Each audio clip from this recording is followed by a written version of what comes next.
ఉండొద్దు అని చెప్పి మనకి ఏ బిగ్ బాస్ రూల్లో రాసి లేదు. అదే మళ్ళీ చెప్తుంది, ఒక్కొక్క వారం ఒక్కొక్కరితో ఉండడం కాదు, ఒక్కొక్క వారం ఒక్కొక్కరితో ఒక్కొక్క వారం ఒక్కొక్కరితో ఒక్కొక్క లెక్క ఉండడం తప్పు. ఐ మీన్ తప్పు అని కంప్లైంట్ బిగ్ బాస్ రూల్లో మళ్ళీ ఇంటర్ఫియర్ కాక నేను చెప్తా, నా మొత్తం చెప్తా, ఏడైనా తప్పు అయితే కరెక్ట్ చేయను నా.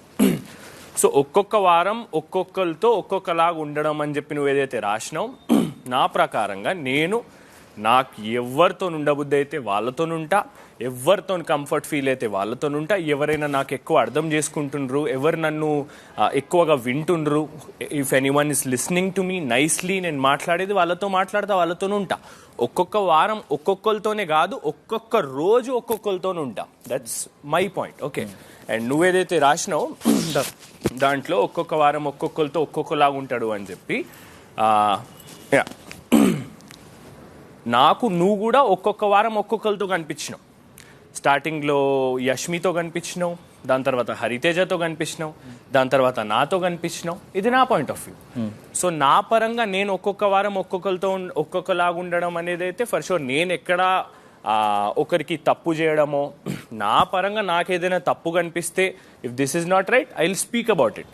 సో అది నేను ఒక్కొక్క వారం కాదు, ఒక్కొక్క రోజు ఒక్కొక్కరితో ఉంటా, అది నా ఇష్టం అండ్ ఐ ఫీల్ రైట్. అది తప్పు నువ్వు ఏదైతే కంప్లైంట్ రాసినావు.